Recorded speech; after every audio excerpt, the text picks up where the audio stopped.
Welcome to Recalculating Small Business. Like its award-winning book, Recalculating is dedicated to small business in America. Your hosts are Don Mazzella and Dan Perkins. Don Mazzella is the editor-in-chief of the Small Business Digest. Dan Perkins is a registered investment advisor with 43 years' experience in managing money. Dan Perkins here, your co-host, along with Don Mazzella of Recalculating for Small Business. Our radio program is dedicated to you, helping the small business owners increase their profits. We draw our name from Recalculating, voted the best small business book of 2017 by the Independent Press. In this book, it features ways to grow your small business. Now, here's Don Mazzella. My co-host, Dan Perkins, is on assignment, but Jacqueline Ball, digital strategist for Sozoe Creative, is here. We asked her to join us because she has some ideas that she thought about looking at the Sears bankruptcy. You know, it's hard to imagine such an American institution should go bankrupt, so it doesn't seem all that unusual that smaller companies might go. But Jacqueline, we asked her here today to talk about ways smaller business can avoid it. And we're so glad to have her. Jacqueline, welcome to the program. Yeah, thanks for having me. Well, before we go any further, tell us a little bit about your background, which I know is fascinating. So I formed my company back in 2015. It was called the Digital Design Co., and I formed it with two individuals, Derek Davis and Xavier Barnes. And we are a digital marketing agency and a creative branding agency. Before I started this business, I lived in New York City for 6.5 years, and I worked for a private equity real estate fund called Onyx. And then before that, I was in college. I've been doing digital marketing for about 3.5 years now. And can you spell out your company's website for our audience? Sure, yeah. So it's Sozoe Creative, and Sozoe is spelled Sozoe, creative.com. And just to give you a little background on what that means, Sozo is Greek for to help, rescue, animate, or bring life to. And so that's really what our company does, is help small businesses or large businesses really bring in new digital life to their brand. Well, you know, you almost can't launch a company today without relying on digital, on some form of digital. But I'm going to ask you a very basic question. You know, everybody says digital, but what do you mean by digital? Yeah, so it's important to think of really, what are the first pieces of a brand or company that people are going to interact with? What are they looking for? Even if you're a brick and mortar business, people want to vet you before they put trust in you or even reach out to you. So a digital presence really consists of a couple different things: your website, your social media channels, the most important being Facebook and Instagram. We focus a lot on Pinterest and some on Twitter as well. It also consists of your email marketing touch points. How are you communicating with people over email, which is the oldest digital presence in the book. Those are really the key pieces that a business or brand needs to make sure is in tip-top shape, because people are going to judge you based on how those look and feel when they're on it and what their customer experience is like. Well, I'm going to start with some basics, if I may, because it's seldom we get such a knowledgeable person as you on the show in this area. But before we had .com and .net, now we have .biz, which is what Recalculating .biz. There's a whole lot of other ones, .co, etc. Yes. But I guess my first question is, how should you go about deciding the name of your company that will kind of fit into the digital world? That's a really great question. .com is still king. Obviously there's .gov and .edu and .biz and all of that. But from a marketing perspective, .com is really important. From a naming invention standpoint, the sky is really the limit. I think about some of the top brands today, like think about Groupon or Kickstarter or Nike or Adidas. None of those words are literal and meant anything to anyone until they became a brand. So my personal opinion is finding a name that really speaks to what you do is just as strong as something really literal. If you're owning a landscape company and you want to just be very specific with, Barnes Landscaping Company, that is totally fine and appropriate too. But if you're in a creative space or really wanting to stand out, I think going with something a little bit more creative and maybe less attached to a personal name is a good way to go. Like one really strong example of that would be law firms. Every law firm is always going after their own name. It's Harrell and Harrell, or three last names. It's you pretty much know what you're going to get there. But one law firm that I really think has done it right is based in Texas, called Bighorn Law. And whenever we work with law firms to rebrand them, we always use them as an example because it's just called Bighorn Law. It's a big firm, but it's not all about the founding partners. Instead, it's about the whole team. So I think that there's a lot of advantage to picking a name that maybe isn't all about a personality, but is really about what the whole company represents. Well, we've picked a name now. Now, how do we go about telling the world that we're there and we're open for business? Yeah. So do you want me to touch on what are some key digital marketing strategies, or more of how do you position your messaging and things like that? Both. You're so knowledgeable. I'd like our audience to hear about it. Sure. Okay. So let's touch on sort of the early, principles of launching a new brand. You have the name.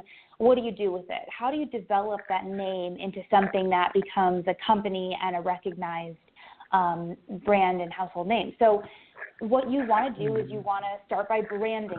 So a lot of people think branding is just your logo design, when really it is so much more than that. It's determining what your voice is. What is your voice as a company? And what I mean by that is, how do you speak to your customer? Some brands have an edgy voice. Some have a whimsical voice. Some are serious. You have to determine all of those personality traits. And then what you do from that point is determine your mission and what key messaging and value do you want to provide to your customer. From that point, you want to develop your brand aesthetic. So you want to determine from those personality traits what kind of color palette would support your brand. If you're wanting to launch, let's say, a whimsical child focused brand, like let's say it's kids' toys, well, you'd probably want to pick really fun pops of color, something that's really going to speak to a young audience. My brand tends to be more neutral with lots of black and whites and beiges. It's a little bit more edgy.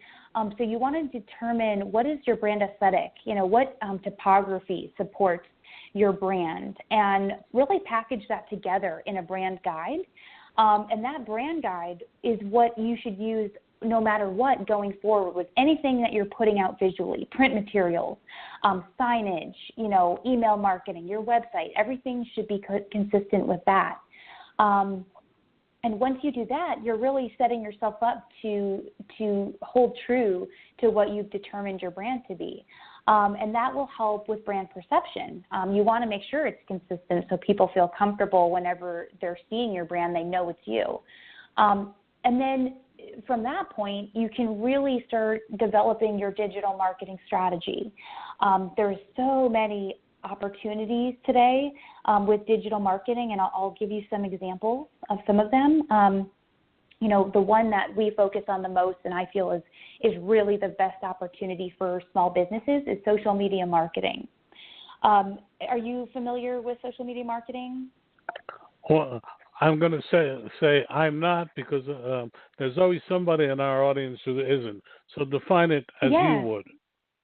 Okay, I will do that. So social media marketing is the back end of the social platform. So, when somebody has a business page, let's say a donut business, they have their own business page and they're posting to it and engaging with audiences. That's more of an organic strategy. That's an engagement opportunity. But what I'm talking about is the back end of these platforms through their ads manager accounts.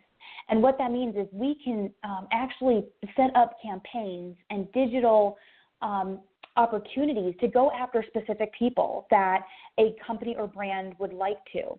So before I get into what some of those advantages are, let's look at the value here. So if you compare the cost to reach people on social media marketing versus maybe a traditional sense, with print, radio, TV, the average print ad costs about $15 to reach 1,000 people. That metric is called the CPM cost. So $15 to reach 1,000 people. TV is about $25 to reach 1,000 people. So very expensive CPM cost. Social media marketing ranges from $3 to $5 per 1,000 people that you want to reach. So just starting from a financial standpoint, social media marketing is so much more affordable, but it goes beyond that with being advantageous because you can measure things. So if you put out a print ad, you may not know if anybody looked at it, went to your website, took in your brand, engaged with it at all. You know nothing. Hopefully you'll have more people come into your store. Excuse me. Hopefully you'll have more people come into your store, but in general, you can't measure all the action that was taken.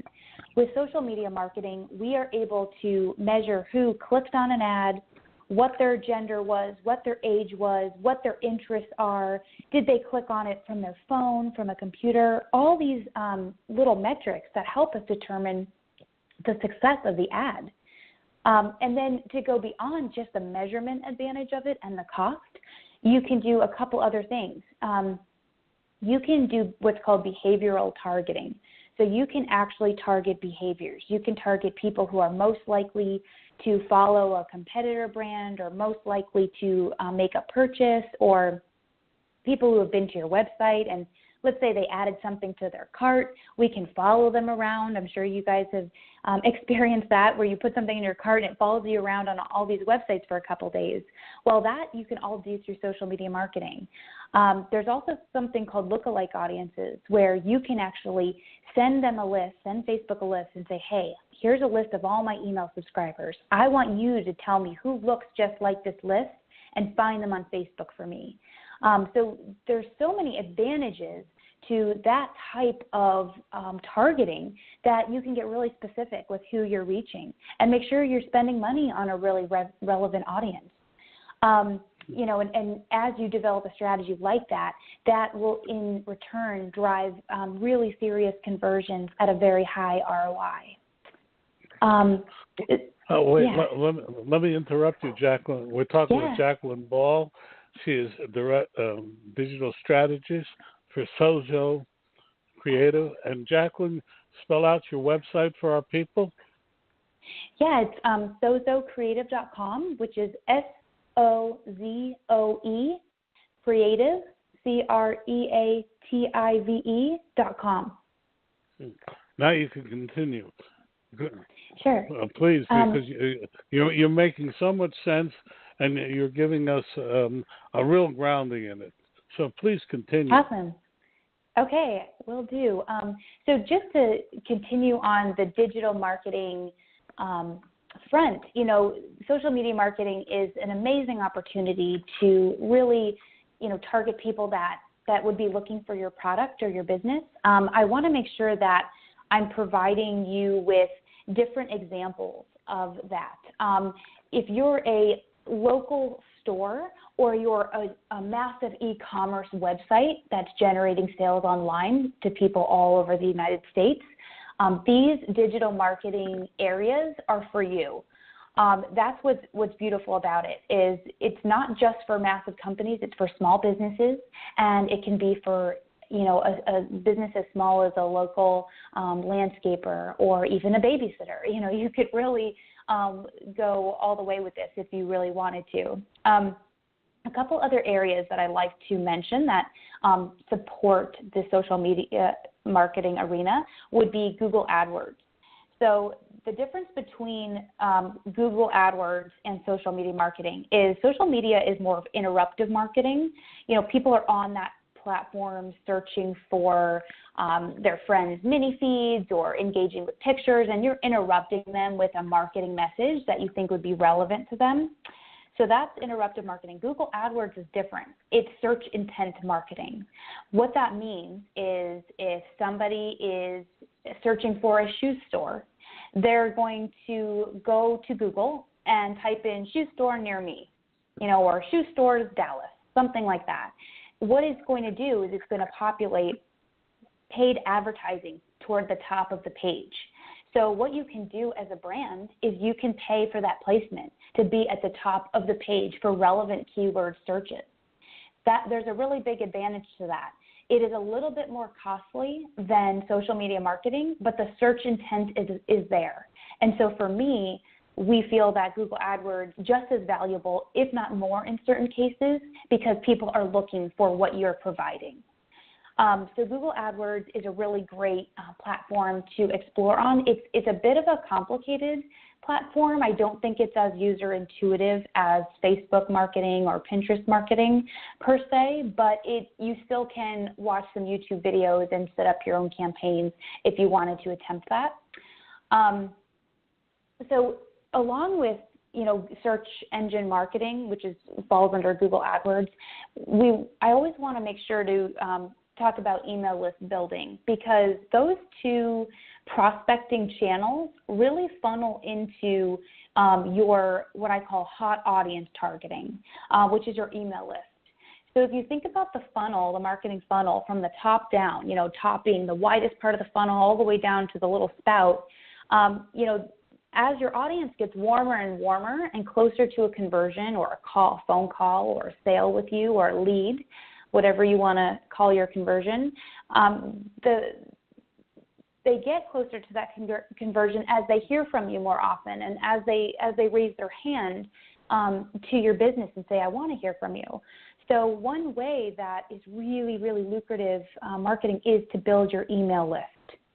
And so you can do that through Google Ads, social media marketing, organic posting. You can even collect email addresses, at your store or through your POS system, things like that. But when you build that email list, if you think about it, if you've spent money to get those emails in there, over time, you email to them over and over for free. So email is king. And as you see brands today, emailing over and over every week, all these new sales and Black Friday coming, and you're just constantly getting inundated. But statistics show that even though people are inundated with emails, they still like to get them. They still want to know when you have a sale or when you have something going on in your store. So you don't want to be hesitant to follow an email marketing strategy, because it can really lead you to quality leads for your business for a long-term benefit. Wow, Jacqueline, you're teaching us a lot. Let me ask you a specific question. All of our audience surveys indicate that this program, Recalculating, 59% of our listeners are either presidents and or owners of small businesses under 200 employees. It has been consistent over the last 5 years. But now, if I came to you and I said, how would I increase my audience? What would you do? Yeah, for your radio channel? To increase my audience, either to visit my website, which is recalculating.biz, or to listen to our where they can listen to the program. Either they can listen to it live on 24/7, or they can listen and download it from Recalculate. We just want more people to hear our program. What would you suggest? So what I would suggest would be to really focus on building your email list and your social following, because if you have a show and it's airing at certain times and dates, you want to be reminding people, the day of, 10 minutes before, during the show, to be tuning in. So to do that, you have to have that following so that you have somebody to remind to come. So for you, let me interrupt you. You can hear our program anytime on our website or on 24/7, our media channel, or on iHeart or on Roku.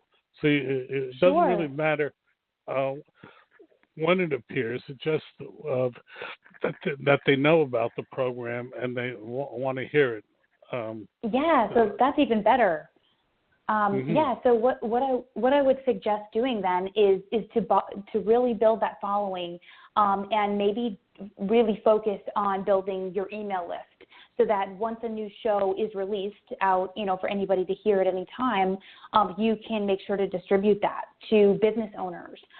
So what I would say is, to build that following, you could run social campaigns on, let's say, Facebook and Instagram, and you can target business owners. Let's say you want to go after males age, 35 through 65. Let's just say that was your, demographic to test with. You can add that demographic in, and then you can layer on top of it business owner. You can label on top of it entrepreneur. And you can really message your ads to focus on that audience and say, hey, are you a business owner? If you want really to hear a really cool, business podcast and tips on how to make your small business run better, subscribe here, and drive them to a landing page on your website where they're converting their email address.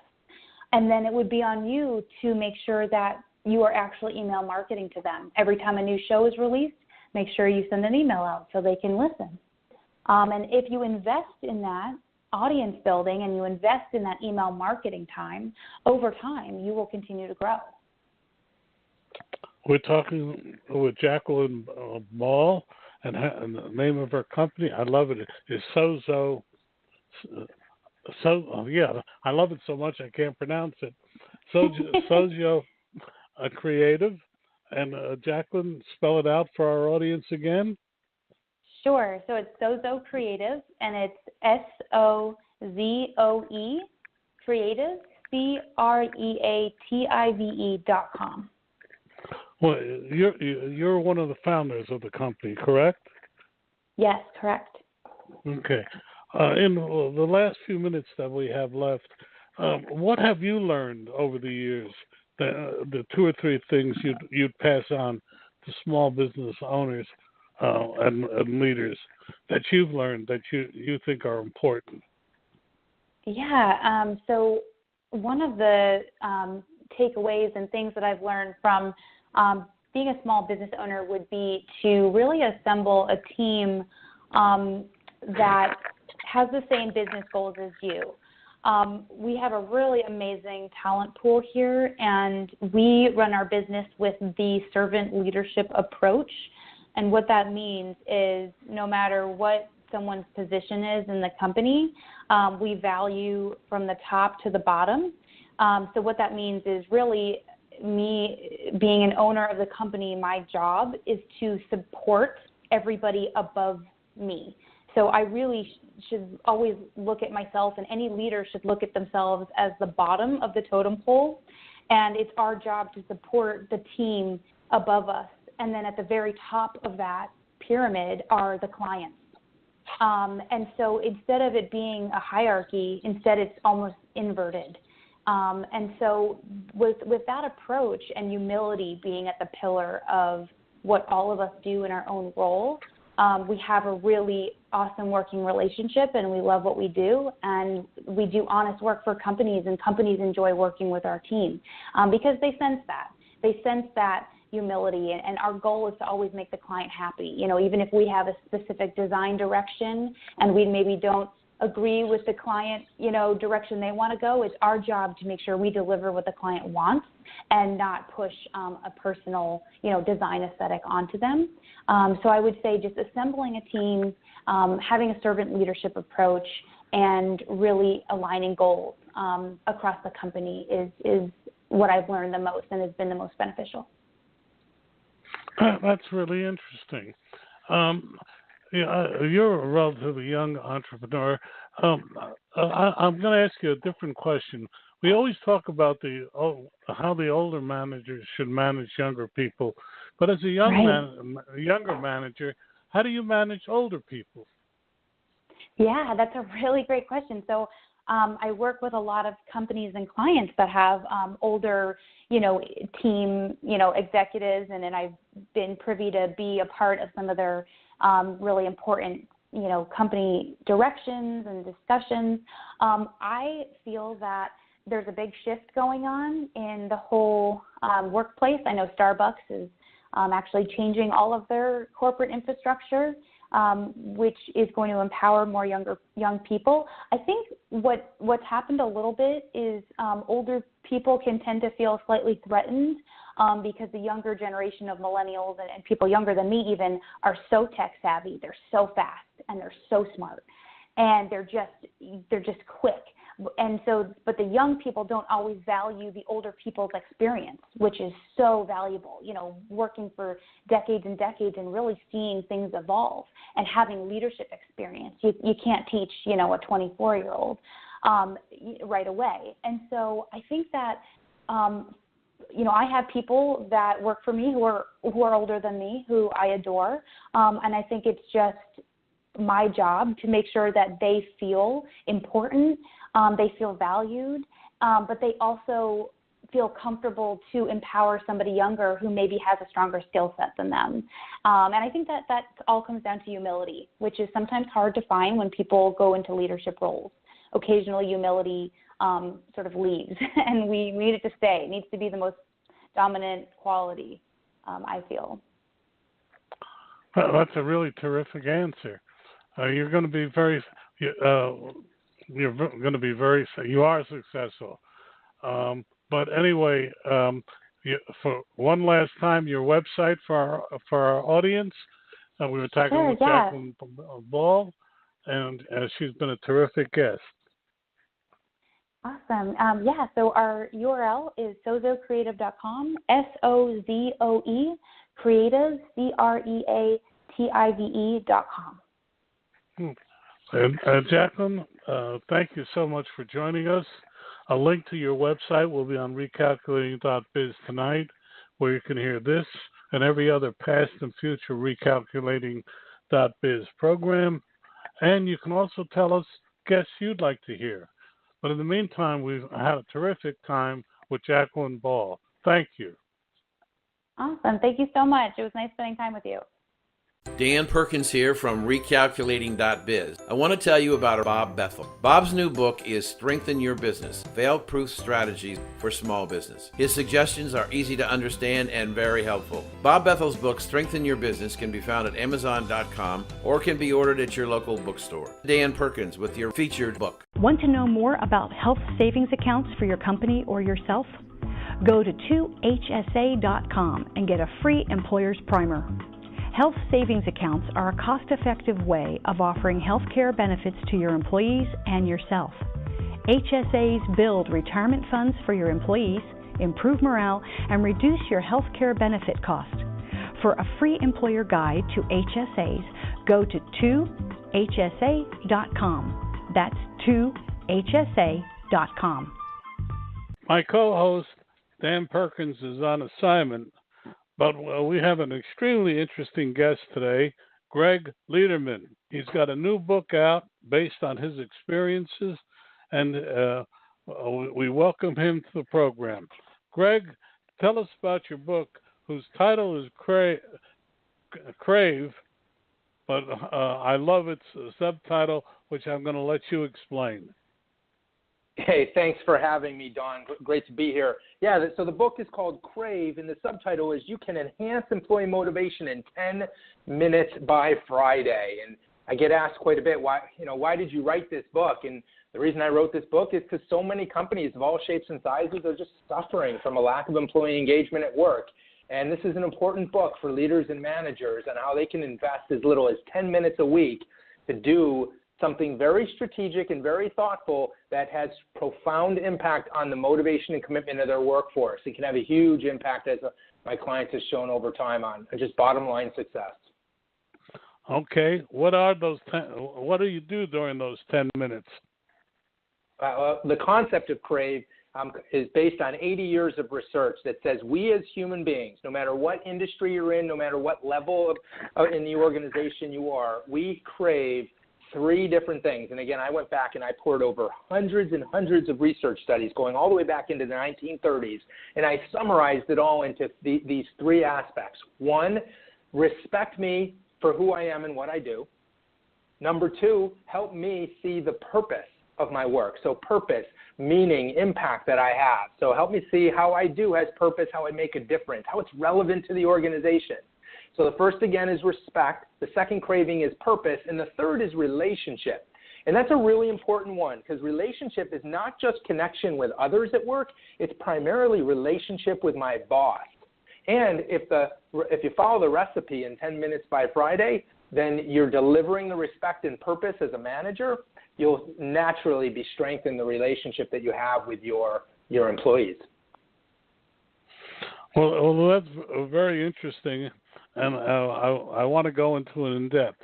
But first, where can you get the book, and do you have a website? Sure. The best place to get the book is on Amazon. So just search my name, Gregg G.G. Lederman, at Amazon, and the title again is Crave. And then my website is gregglederman.com. Can you spell it out for our radio audience? Oh, sure. It's Gregg G.G. Lederman, LEDERMAN.com. And if you want to learn even more about our methodology and approaches, you can go to rewardgateway.com, where I'm currently the president of employee engagement for that organization. They acquired my company this past summer, my former company, Brand Integrity. So there's a whole lot more information at Reward Gateway as well. So if I heard you correctly, you want, as an employee, you want respect, you want understanding of what my role is, and what's the third one? So it's respect, purpose, and relationship. Okay. Respect, purpose, and relationship. And Don, what's really interesting is if anyone's to go back into the archives, whether it was last week or 70 years ago, on what causes people to be motivated at work, you'll find, again, hundreds and hundreds of studies, and they all boil up into these 3 concepts: respect, purpose, and relationship. Well, Greg, I'm going to tell you something. In 1969, I worked for Bell Labs for a short period of time, and when I had a foray into public relations, discovered I didn't like it. But one of the things I had to do was do a story.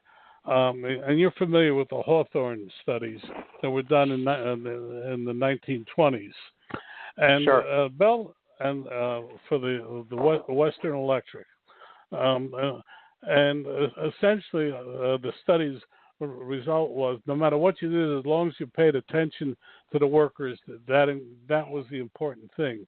But they had a picture of a woman sitting at a desk with 3 other women, putting together, I forget what, I think they were relays or whatever. And then they had a picture, and that was in 1929. And there she was, 40 years later, at the same desk doing the same job. And they thought that was a story that was well worth talking about. I managed to dissuade them of that. But what do you say to that? As an expert, I mean, I went out and interviewed the woman, and she was perfectly content. She was looking forward to her retirement in the following year. But she had been with Western Electric for over 45 years, doing the same job. I don't think in this day and age people could do the same job for 45 years.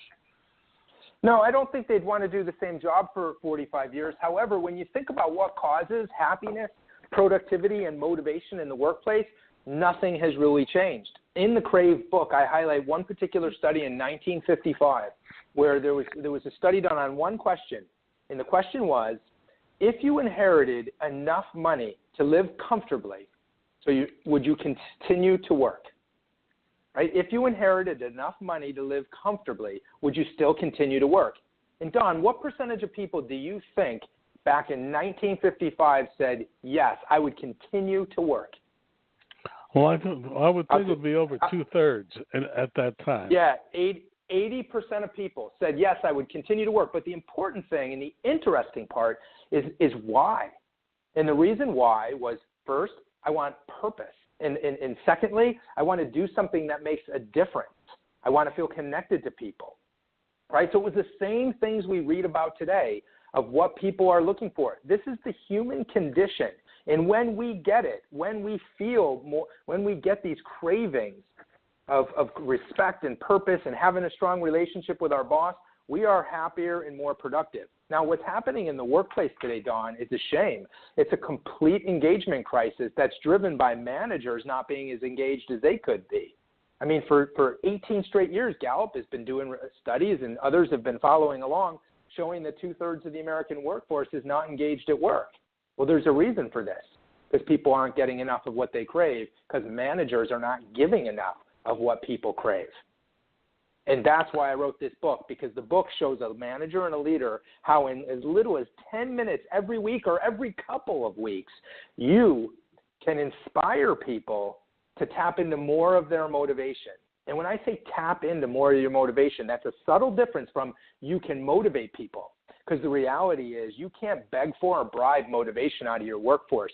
You have to create, as a manager and a leader of humans in a workplace, you have to create the environment where more people will tap into that intrinsic motivation that all of us have when we show up at work. We decide how much we're going to tap into. And the fact of the matter is, when people feel respected for the work they do and they understand the purpose of their work, they tap into more of that motivation. And the proof is in the pudding. My client base has been witnessing more than 3 times the amount of engagement than is reported as national averages. And they've been doing this because their managers practice this 10 minutes by Friday recipe that I wrote about in Crave. Well, let me separate out. I tend, by and large, I agree with you, but I've worked in large corporations and I've worked on my own and in between. And what I noticed in large corporations is, what did Drucker say? That large corporations were designed to manage things and not to create things, but rather to manage. And smaller companies are where we're getting most creative work today. But how can a manager whose job there is to manage the process, to get people to see the purpose when by and large in a large corporation it is really a matter of managing the process? So the recipe that I provide is on how to stop, and this is tied to the 10 minutes by Friday, how to stop yourself at least once a week and look around and say, where did I see our values in action or our service strategy in action or our safety program in action, some part of your strategic goals and objectives. In most cases, you can just default right to hey, here's our organizational values. Where did I see those in action?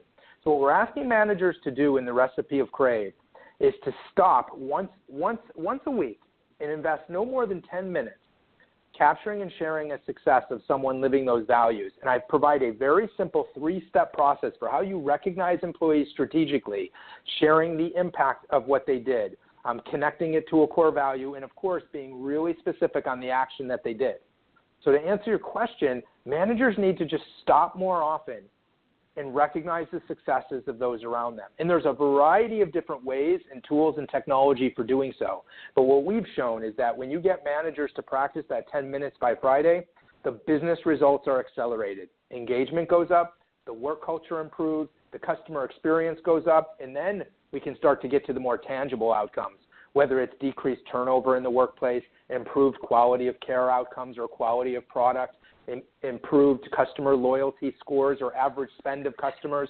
All of these business results that, depending on industry, matter more to certain companies than others, all of them can be correlated to the recognition activity of their managers when they're practicing this 10 minutes by Friday formula.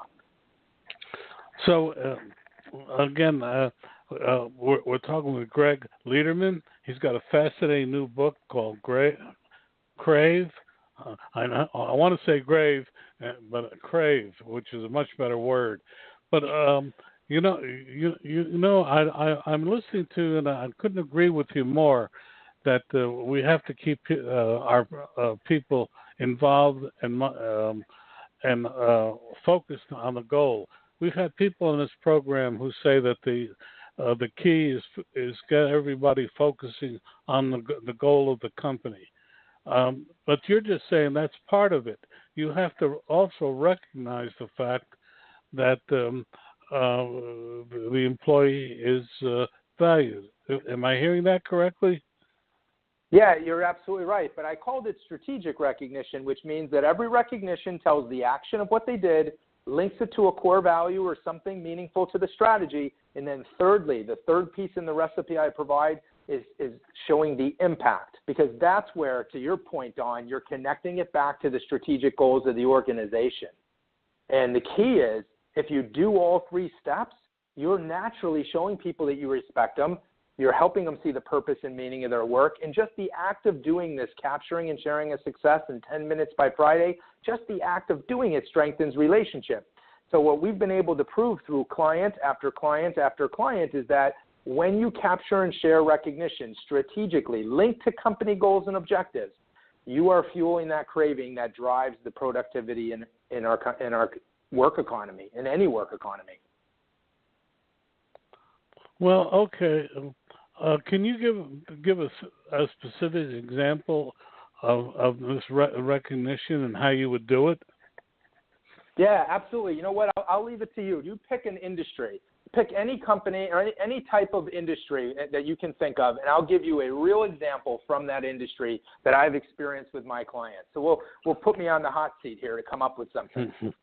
Well, I won't say industry, but I will say function, because to me the biggest problem is customer service, and how it varies, and how customer service so importantly affects how people perceive a company. Okay, so the reason that I asked for an industry was so that I could get to a business result that would matter most to that industry. But you started with a business result, which is perfect. So customer service. What industry, other than the healthcare system we operate in, is customer or patient service more important? I mean, there isn't, because at the end of the day, they're the only industry that is tying patient satisfaction scores to government reimbursement rates. So if you're a healthcare institution running a hospital and you don't have high patient satisfaction scores, you don't get full reimbursement on your services. So let's use that as an example. Let's suppose we're looking for nurses and technicians inside of a hospital setting to provide patient-first care. Let's say the core value is patient-first. The way to drive the patient satisfaction numbers is to take that core value of patients first, and as a doctor or a manager or any kind of a leader in a healthcare system, spend 10 minutes every week thinking of and looking for ways that you saw behaviors that lead to patient first. Maybe it was a technician that stopped and bought a cup of coffee for a patient that they knew was having a tough day. Then you recognize and you share that example internally, whether it's through a social platform like we have with Reward Gateway, whether it's a thank you note that you write to this individual highlighting what they did, or whether you simply talk about it at a shift huddle or a meeting. You're capturing and sharing that activity that a technician did. You link it to the patient first value of the organization, and you explain that this helps make patient stays even more enjoyable here. Then what happens is you get enough of that kind of activity going, Dawn, that you get hundreds and hundreds, in some cases, some of our clients, thousands every month of those shared successes. Now we can look at those recognition activity, the data that we have, especially if it's done in a social platform, and compare it to the all-important, what they call HCAP scores, which is a measure of patient satisfaction. which is directly tied to the bottom line of the organization. So now we just went to a dotted line between doing recognition and driving not just patient satisfaction, but reimbursement rates on our services, all tied to just capturing more of what we want to see happening in our organization. You know, a saying that I coined is, if you want to see more of something, recognize the actions that lead to it. So we want to see more of patient satisfaction activity. You have to recognize that activity when it happens. Wow, that's really really interesting to me. Well, I will give you the other one, which is financial services, banks. When I go into my bank, I dread going into my bank branch because the service is so bad. You know, banks is an interesting one because they've been commoditized, haven't they? My gosh. So banks there's a couple of things you'd look at for banks. For one, let's look at there's the revenue generating side, right? So as a bank, you want to increase customer retention. You want to increase the number of referrals that you're getting. Those are revenue generating results, correct? Right. Right. So what are the actions you want to see more of? You want to see your bankers and your staff interacting with customers in a friendly way, maybe following up with them in an expeditious way. So as a manager, capture those examples, point them out, link them to your core values, and share them.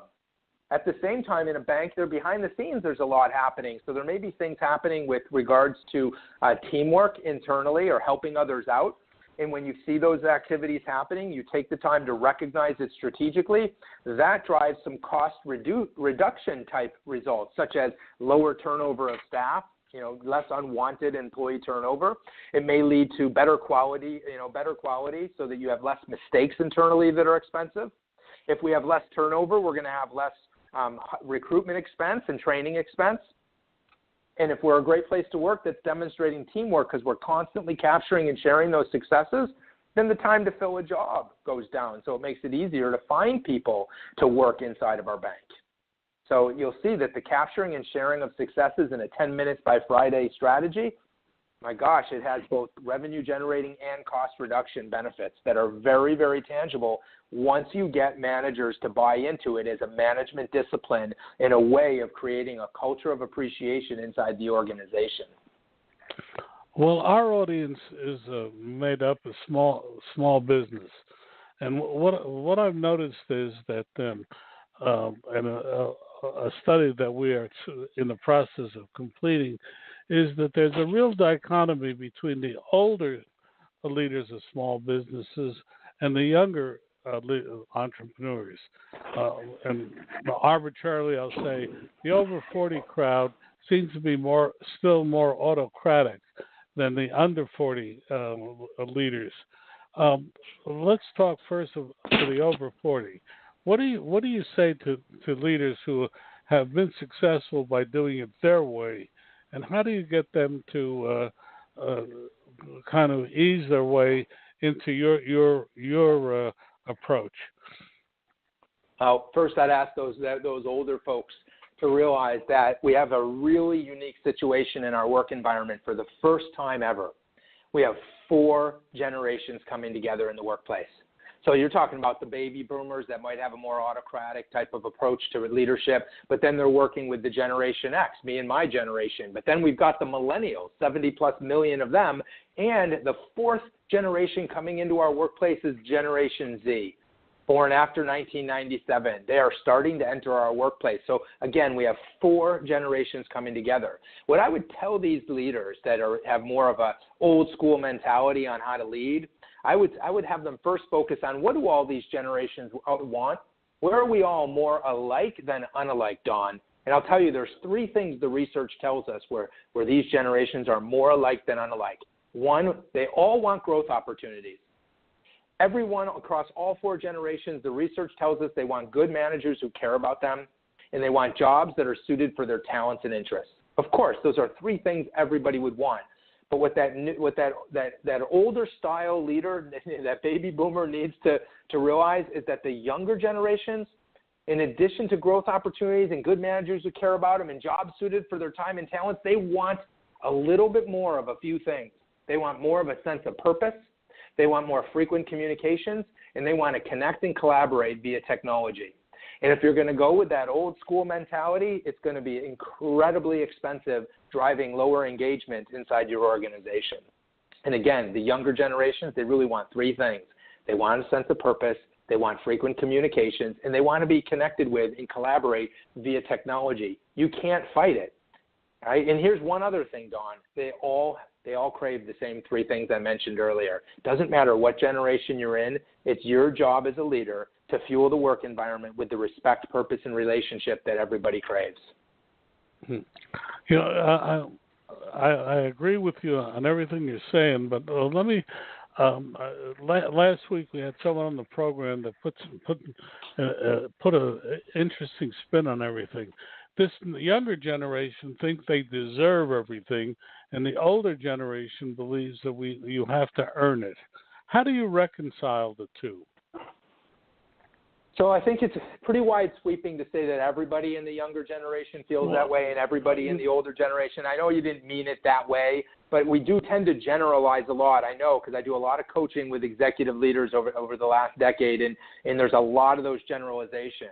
I would suggest you can't fight it. At the end of the day, we live in a much more collaborative work environment where people expect that communication level. They expect to be to have heavy amounts of collaboration, but at the same time, you do need to earn it. So I think what you're gonna see, I think you saw it in the late '60s with the flower children. They kind of migrated, if you will, into the workplace and adapted to the style of the '70s. I think you're going to see the same thing here.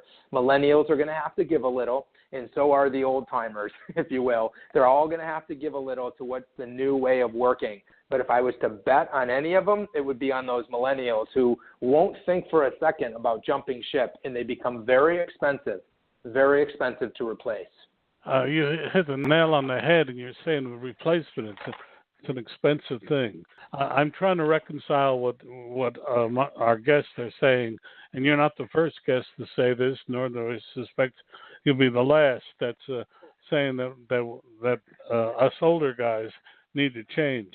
I've always led my people by keeping them fully informed and giving them a great deal of leeway to do what they want to do. It seems to me that by doing it that way, you're kind of giving a little bit of anarchy to the world today versus discipline that I was brought up in.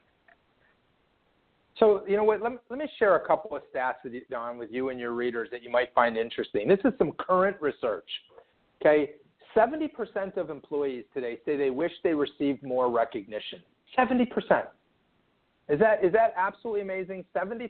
That's the first one. And by the way, the Reward Gateway just did a study with 6,000 employees worldwide. They found the number one driver of motivation was being shown appreciation for their hard work.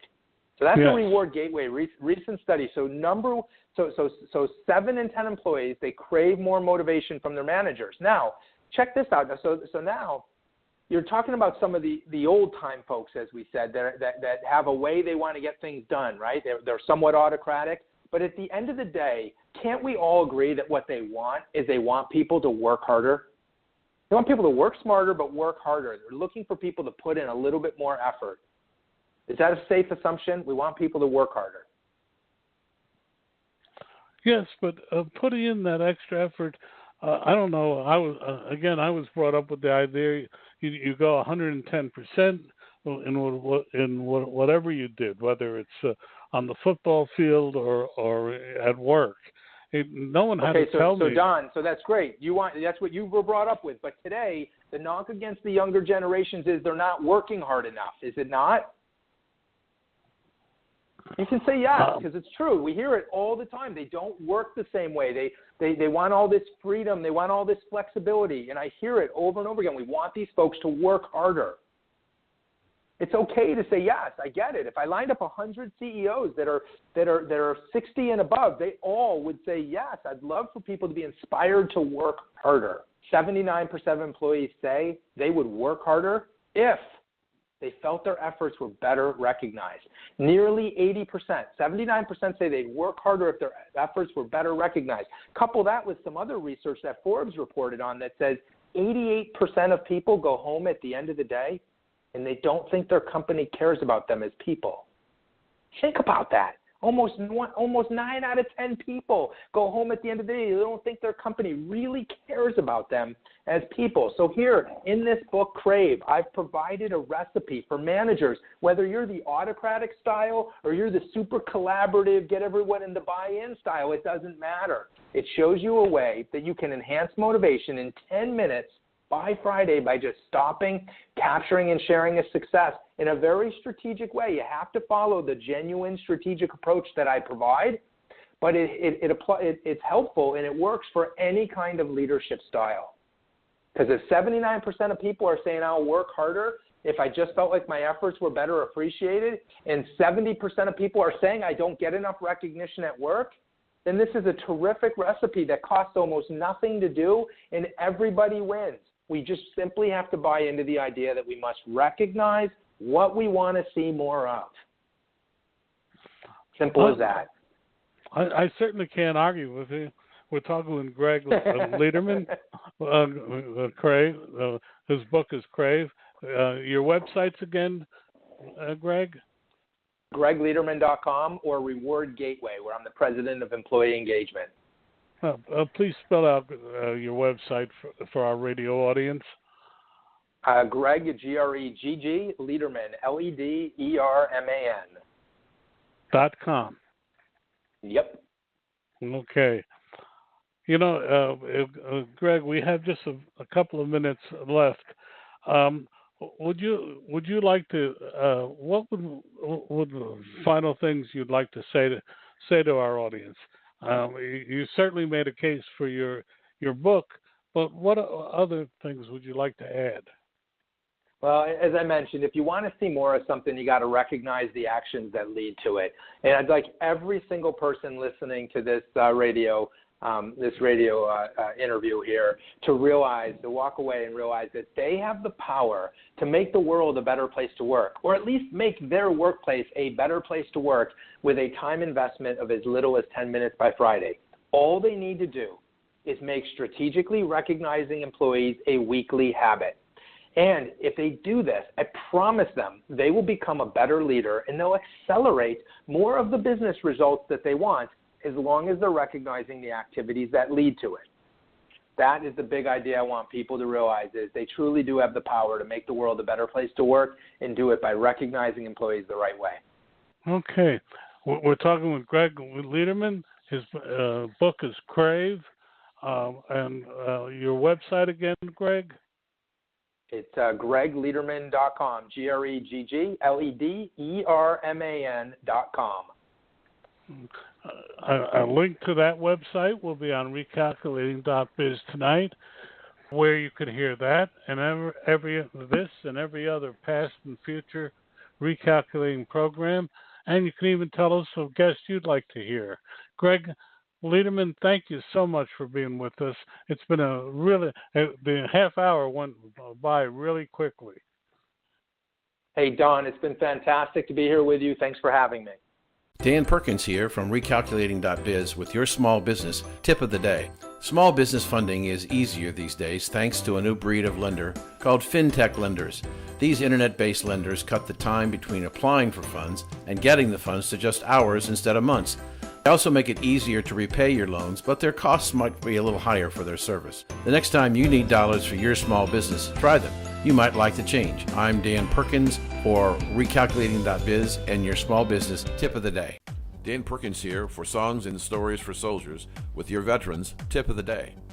Did you know that the suicide rate for women vets is 12 times that of their sisters in civilian life?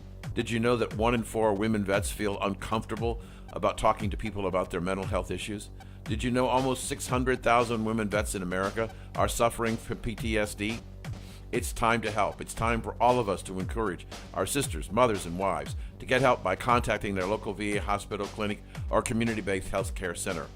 So if you know a woman vet that is suffering, go to va.gov and find their nearest VA facility. This has been Dan Perkins of Songs and Stories for Soldiers.us with your veterans tip of the day. Thank you for joining us on Recalculating. We hope the information you received on today's episode was helpful to you in starting and growing your business.